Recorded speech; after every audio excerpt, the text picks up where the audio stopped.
Hi, everybody. I hope you're all doing well. So, today we are going to continue with the verb be. Okay, but this time around, we are going to be focusing on the yes and no questions, all right, and the answers. So, last time we met, we had discussed the negative statements and how the verb to be works, and we had a comparison with an affirmative statement and all the aspects that you should understand in terms of grammar and structure and how it all works. Okay, so without any further ado, just follow my lead at this point. Let me check if this is working. Yes, it is working. The marker, and here are the objectives. I don't know why it's not moving. 1 second, guys. It's not working. Troubleshooting, guys. Troubleshooting. I don't know why it's not working. Okay, there we go. All right. So the objective of today's lesson is to learn to use the yes and no questions and the answers in the present tense with its corresponding grammar rules. Following the rules, for me, it's very important, as I told you previously, to understand how language works, the structure of it, the meaning behind all of it. Why do we use it? So, we're going to focus on this lesson, this particular aspect. Okay, and very similar to what we discussed previously, you're going to see a similar table as I showed you in previous classes. All right, so here you're going to notice that you have the yes and no questions. Again, I gave you this table, and this is how you're supposed to formulate or to structure a sentence that is a question. Okay, so here we have a lot of elements that we're familiarized with. Notice that on the first two columns, you already know. Here we got the verb be. Okay, excuse me. I don't know why this. Okay, I think now. All right, here we got the verb be. Okay, and you are all familiarized with the verb be. Okay, and you also have the pronouns. Okay, although I am highlighting there the pronoun, but here you're going to notice that there is going to be a change in the structure. Okay, so now you know that usually the sentences start with the subject. Okay, but in this case, with the questions, the sentences starts with the verb be. All right, with that auxiliary verb. And as you can see here, you got it first, and here you have the whole sentence. Okay, which is a question. Are you married? So heads up immediately that you see a sentence that starts with the verb be, and obviously it will end with a question mark. It means that is a yes and no questions, and it's following a specific structure. Okay, so obviously the subject and the verb be has to be related. Notice that here I have the pronoun you, so that's why we have over here the verb be are. So it is still the same thing. The only difference here is that we are switching the subject in the area where you have supposed to be, where we're supposed to be the verb be. The same thing happens here. Here I got the verb to be is, and in the area of the pronoun I got he, so it's still related. Here I could have she, and it would have still worked. All right, or it, and it would have still worked. All right, is he single? Is she single? All right, and there you have that. It's the same thing. Okay, here we have the verb to be are. Why? Because the pronoun is they. And notice that it follows this structure. Okay, I'm going to give you an example in a couple of minutes that is related to the pronoun I. How is that sentence supposed to start in terms of a yes and no question? And on this side, I have the answers. Guys, it is very, very important that when I say short answers, we're going to focus in the meantime on short answers. Later on, we're going to get into questions that are open questions where you're going to give me more information. And there is another set of words that are specifically used for that. Okay. Now, in this case, if you are to answer any of these questions, you will do so in a positive manner or in a negative manner, and you will be using contractions as well. But in the meantime, for you to see this, let's stick with this example. It says, "Are you married?" So I'm addressing someone asking for the marital status, and this could have an affirmative answer. It could be yes, I am, or it could be a negative statement or a negative answer, I should say. No, I am not. Okay. So basically, here you will have the answer, yes, a comma, and then the pronoun and the verb be. Okay. It is really straightforward. Here, in terms of contractions, notice that we can have the answer here, no, and you can use a contraction with the pronoun and the verb be in this case, which will be no, I'm not. All right, now I want you to look at the difference in here. I'm going to tackle a little bit of the pronunciation that we talked earlier yesterday, where we talked about how we have a full pronunciation and we have a reduced pronunciation. We have the full pronunciation that in a scenario could be more formal, and then we have the reduced, which could be more informal, from no, I am not to no, I'm not. Notice that there is a difference in pronunciation, but still it means the same. Now, if we look at this, here we're going to have a little bit of fun. And it says that the verb be starts with is, right? But why? Because the pronoun is he. And then we got the complement. Okay, in this case, an adjective that is talking about a state in terms of marital status. Is he single? And here we're going to have two answers. Yes, he is, as a positive answer or an affirmative answer, or no, he is not, as a negative answer. Now, in terms of contractions, you can have two variations, very similar to what we discussed last time with the negatives. Okay. And here, if you have this negative, it says, no, he's not. And notice that the contraction occurs with the pronoun and the verb be. But you can also have, no, he isn't. And then the contraction will be like fusing the verb be and the negative. Okay. So you will have variations. And I want you to understand that aspect. Okay. Now, I want to give you an exercise on this blank space. I'll have to close this up and add a text around here real quick. And here we go. All right. So let's say we have a regular or an affirmative statement in first person, right? So it'll be, I am married. Okay. So we already know that this is an affirmative statement, right? So let's try to turn this sentence from an affirmative statement to the question. Okay, let me open this up so we're not supposed to have patient with this.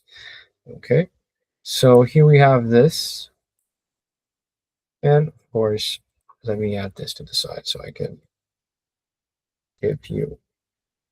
Okay, much better. All right, so there you have this affirmative statement. I am married. Okay, and we're going to have this one. He is married, and we are going to use the three different types of sentences that we have seen so far. All right. Now, if I am to turn these into negative statements, I'm going to use the same thing.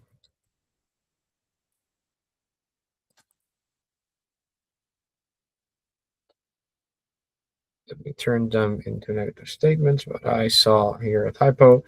Okay. So if I have I am married and I am going to write a negative statement. So as we discussed in our last session, I am not married. Okay. And here I added the negative.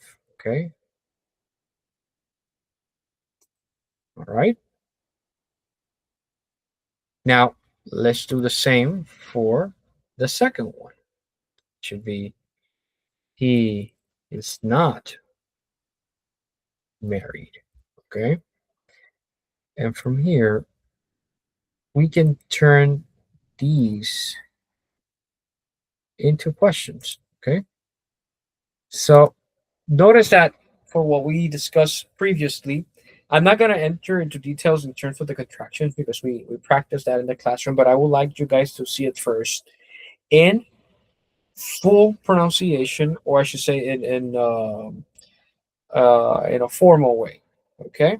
So now, if I have these two types already, what will happen if we turn this, or if we want to know this, okay, in terms of questions, how are we going to formulate a question? So this is easy. So if we have a yes and no questions, then I can give you the answers as well. Yes and no questions. Here you're going to have the following. In first person, I can go, am I married? Notice how the structure changed. All right. In first person, I'm asking myself in a yes and no question, am I married? Notice that it changed drastically. Okay. Now, the other one, I can go and ask third person, is he married? Okay. And if you can see and compare at least the affirmative statement and the yes and no question, you're going to see that there is a drastic change. Okay. Now, let me structure it here real quick for you guys. I'm missing the answers, but I would like to explain the the structure for a second. See if I can move all this. So, in terms of structure, I want you to see it this way first.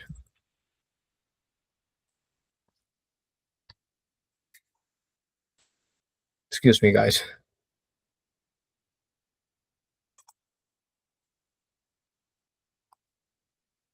So you're supposed to have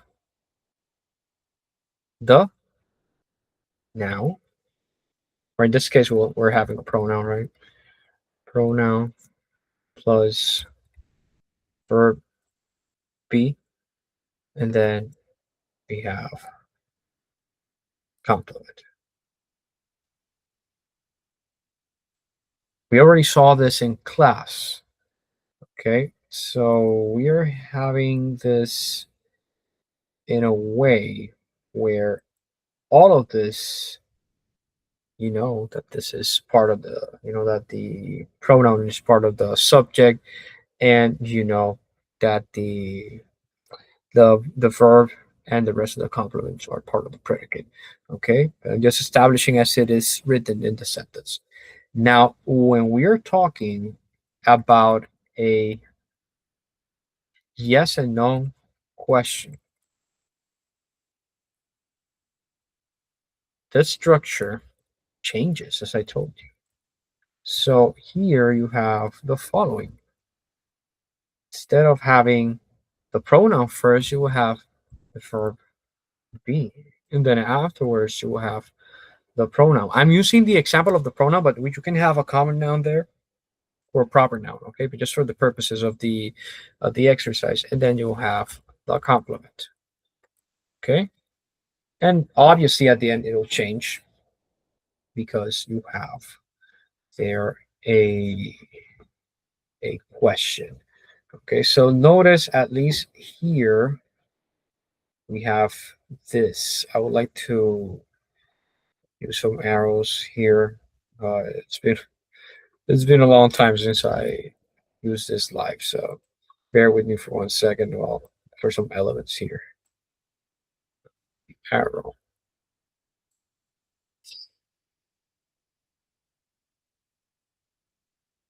Oh, but I can do this on this side. Don't worry about it. Okay. So notice here how this is basically this. Okay. So here you have the pronouns right here. Then you have the verb be right over here. And then you have the complement that later on we're going to talk about this most likely next week. Okay.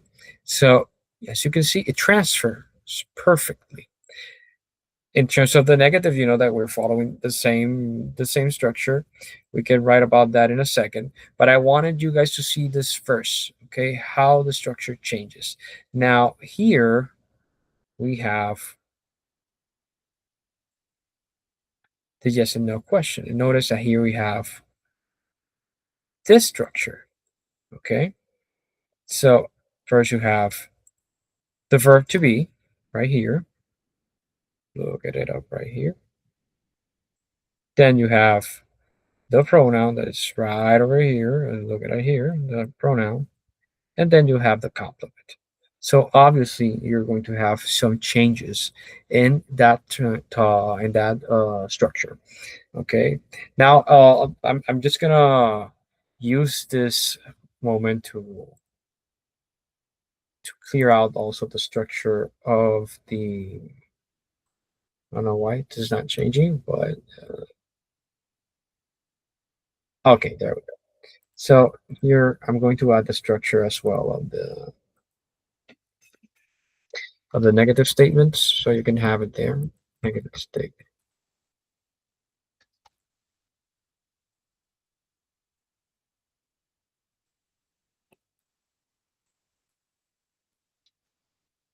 So in this case, it'll be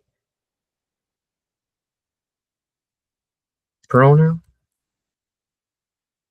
plus verb be plus negative plus complement.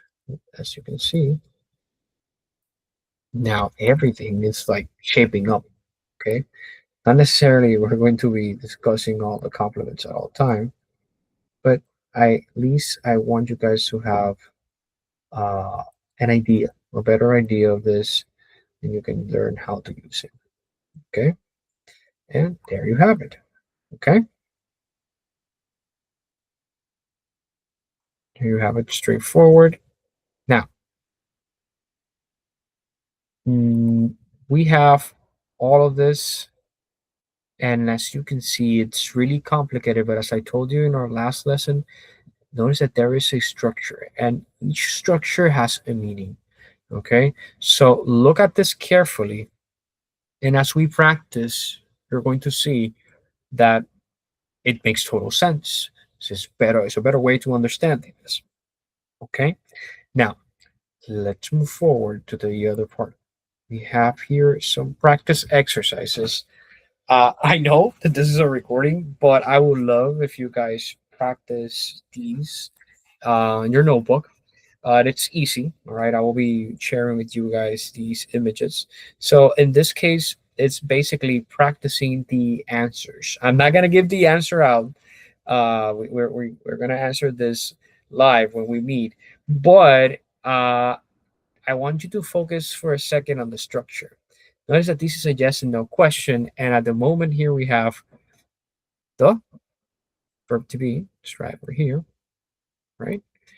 Here you got the pronoun, and then you got the complement, right? And notice that the question is really short, all right? Notice that here I'm asking you whether if the man that's being pointed, this man right over here, if he's tall, And obviously, this is a picture where you can compare if it's tall or not. And obviously, if you think about it, then you'll figure that question yourselves. All right. So you have that exercise for you guys to practice. You also have this question: are they old? Right. So look at the picture here, and I don't know your opinion, but what I would like to practice here is the answer and for you to understand again the structure. How does this question start? It's a yes and no question. It starts with the verb be, then it's followed by the pronoun, and then the complement in this case is an adjective. Okay. We have another one right over here. Is he surprised? Starts with the verb be followed by the pronoun and the complement. And notice that there is a relationship here with the image. Okay. He, obviously, he is a man. All right. So there is a correspondence there in terms of gender. Okay. So I just would like you guys to practice all of this. Uh, I will be submitting not submitting, I'm sorry, I will be publishing a task for you to complete. As I told you on during our last lesson, make sure that you watch this video first, and then afterwards complete the task. It'll be really easy. It's basically a short activity related to grammar, but it also holds reading comprehension. So it's very important that you go over the read, all right, over the reading. Okay. So that said, I will be publishing that soon. I mean, if you're watching this, it means that I published it. All right. Just make sure you answered this before the deadline or the due date. It will be published in Classroom. If you have any questions or if there is anything you do not understand, please make sure you leave me a comment on the post, okay, or send me an email. All right. So just be ready, and I hope you enjoy this lesson. We'll see each other next Tuesday. All right. Be safe, everybody. Bye.